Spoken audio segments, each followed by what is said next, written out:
रिलायंस जियो ग्राहकों आसीगला बड़ खुशी खबर। जियो देउछि समस्तंको 100 जीबी मागणा।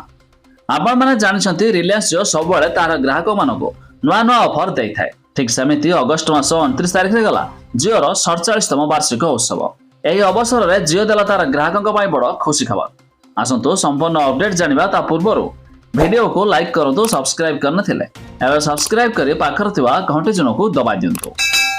रिलायंस जियो विश्वर सर्वबृहत मोबाइल डेटा कंपनी होइथिया बेले विश्वर मोटो मोबाइल डेटा ट्राफिक रे 8% केवल जियो नेटवर्क चली बोली रिलायंस इंडस्ट्री लिमिटेड रो 47तम वार्षिक उत्सव रे मुकेश अंबानी सूचना देइछंती।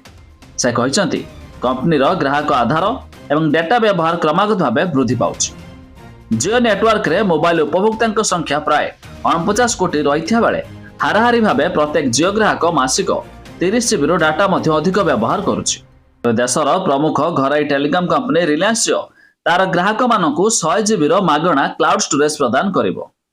या फଳରେ फोटो वीडियो किबा डॉक्यूमेंट भଳି जेकोनोसी जिनिस स्टोरेज रे रखि पारिबे। एथिपई आपनको टंका टे देबाको पड़िबो नाही। तबे रिलायंस इंडस्ट्री लिमिटेड रो 47तम वार्षिक उत्सव रे यह मध्य मुकेश अंबानी बड़ घोषणा करिसेंती। तबे आपण चाहिले जियो रो क्लाउड स्टोरेज वेबसाइट एमिति कि जियो रो एप्लिकेशन व्यवहार करी आपण मध्य निजर फोटो डॉक्यूमेंट वीडियो मध्य स्टोरेज करि पारिबे। जाकि पूर्वरु टंका देबाको पडुथवा बेले एबे आपनको 100 जीबी पर्यंत संपूर्ण मागणारे मिलि पारिबो क्लाउड स्टोरेज।